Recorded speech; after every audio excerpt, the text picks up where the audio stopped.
Hello दोस्तों, तो कैसे हैं आप लोग। आई होप सब बहुत अच्छे से होंगे। हम एक्सेल में जो डेटाबेस के फार्मूलाज होते हैं उनको किस तरीके से सॉल्व करेंगे आज की इस वीडियो में कवर करेंगे। देखिए, सबसे पहले मैं आपको बता दूं डेटाबेस से मतलब क्या है। डेटाबेस से मतलब ये है कि आपके पास सिंपली कुछ डेटा पहले से होना चाहिए। जैसे कि यहाँ पे आपको एक्सेल शीट में दिख रहा है कि नेम्स में आपको नेम्स हैं और सेल्स में बंदे की सेल्स लिख रखी है कि कितनी कितनी सेल्स उसने करी है, और यहाँ पे सिटी नेम मैंने मेंशन किया हुआ है। ठीक है, तो इस तरीके के मैंने कुछ रिकॉर्ड मेंशन किया हुआ है, ये रिकॉर्ड है। अब इसके बाद अगर हमें इनका जो हमारा डेटाबेस है इसका सम निकालना हो तो कैसे हम सम निकालेंगे। मैंने यहाँ पे सिंपल ये सम निकाल के रख भी रखा है, लेकिन मैं आपको निकाल के दिखाऊँ अभी कि किस तरीके से फार्मूला हम यूज़ करेंगे। लेकिन उसके लिए हमारे पास वही फील्ड होनी चाहिए जिसका हमें सम निकालना है। तो सबसे पहले मैं यहाँ पे आपको ये नेम मेंशन कर देता हूँ, नेम, देन सेल्स वाला कॉलम ले लेता हूँ, देन सिटी,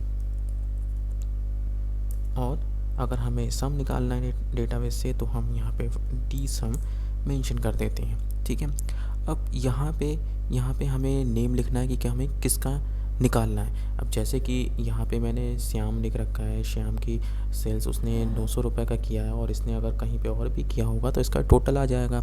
अब जैसे कि राम का है, यहाँ पे आपको राम का देखने को मिल रहा है कि उसकी सेल टोटल कितनी है, 2300 है। ठीक है, ऐसे ही रवि का निकलेगा। तो रवि का निकालने के लिए मैं यहाँ पे नेम लिख लेता हूँ, सबसे पहले यहाँ लिख लेता हूँ रवि।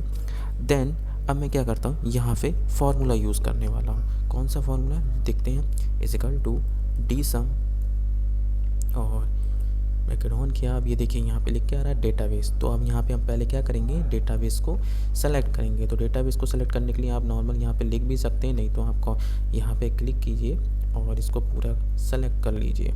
ठीक है, यहाँ पे डेटाबेस आ गया, सेलेक्ट हो गया। देन कॉमा लगाइए और हमें सेल्स चाहिए तो सेल्स वाला कॉलम हमें लिखना पड़ेगा। तो सेल्स हमारी किस में है, तो सेल्स हमारी है बी में, B1 में। ठीक है, ये देखिए सेल्स B1। तो यहाँ पे क्लिक करेंगे तो यहाँ पे इस तरीके से आपको लिखना है B1। ठीक है, कॉमा लगाइए और फिर हमें कहाँ पे ये डेटा रखना है, कहाँ पे हम इसको मेंशन करने वाले हैं। तो इसके लिए हम क्या करेंगे, ये जो हमने नई टेबल बनाई है इसको हम पूरा सेलेक्ट कर लेंगे, और सेलेक्ट करने के बाद हम यहाँ पे एंटर कर देंगे। ठीक है, तो देखिए रवि की टोटल सेल कितनी आ गई है, रवि की टोटल सेल जो आ गई है वो 1300 रुपये आ गई है। ठीक है, इसको आप अगर टोटल करके देखना भी चाहें तो देखिए रवि 700, रवि 800 और रवि 600, ये रवि की 3 फील्ड है। और इसको काउंट करेंगे आप, तो मैं काउंट करके आपको दिखा देता हूँ।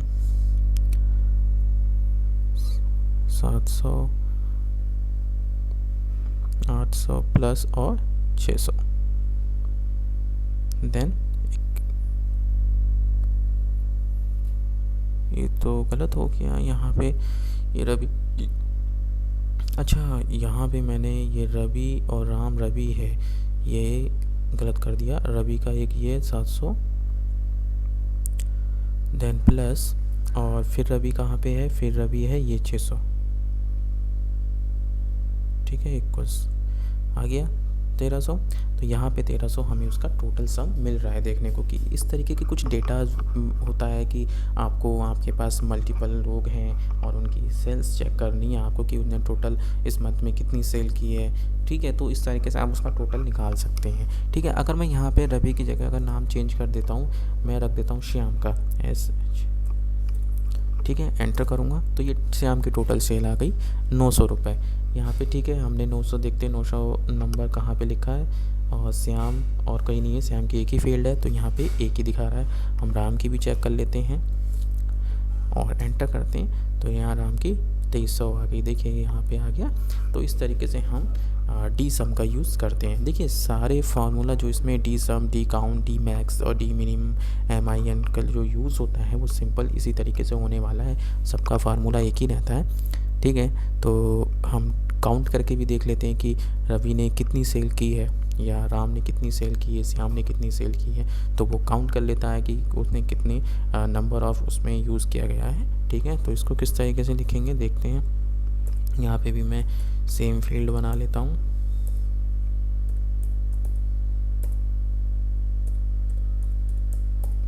ठीक है, अब यहाँ पे अब किसका चेक करना है, मैं अगर रवि का चेक करूँ तो मैंने रवि लिख लिया नाम, और यहाँ पे फॉर्मूला लिखते हैं इक्वल टू डी काउंट, और सेल को सेलेक्ट कर लेते हैं, पूरे डेटाबेस को सेलेक्ट कर लेते हैं, हमें कितना डेटाबेस चाहिए। देखिए यहाँ पे टेबल 1 और ये ऑल लिखा है, आप यहाँ से A1 करके और C7 करके भी लिख सकते हैं। ठीक है, आप इसको कॉमा लगाइए, फील्ड का नाम लिखिए। अब ये काउंट करना है, किसको काउंट करना है, ठीक है, सेल्स को काउंट करना है, तो हम यहाँ पे B1 लिख देते हैं, B1 कॉमा। अब आपको कहाँ पे इस डेटा को रखना है, हमें इस डेटा में रखना है, तो इस डेटा में रखने के बाद हम इसको करते हैं और यहाँ पे एंटर करते हैं, तो ये रवि की 2 एंट्री हैं। देखिए, एक रवि ये है, एक रवि ये है, तो ये टोटल रवि की 2 एंट्री आ गई, काउंट हो गई।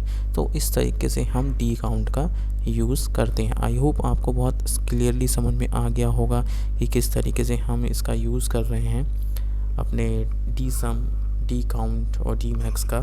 सेम आपके जितने भी फार्मूला हैं सब इसी तरीके से काम में आएंगे, और जहाँ पे जिस तरीके का फंक्शंस हम यूज़ करना चाहेंगे वैसा हम फंक्शन यूज़ कर सकते हैं। सबके फार्मूला एक ही है, आपको मैक्स निकालना है तो मैक्स के लिए हम लिखेंगे इक्वल टू मैक्स, काउंट निकालना है तो काउंट के लिए, ठीक है, और अगर आपको सम निकालना है तो सम के लिए।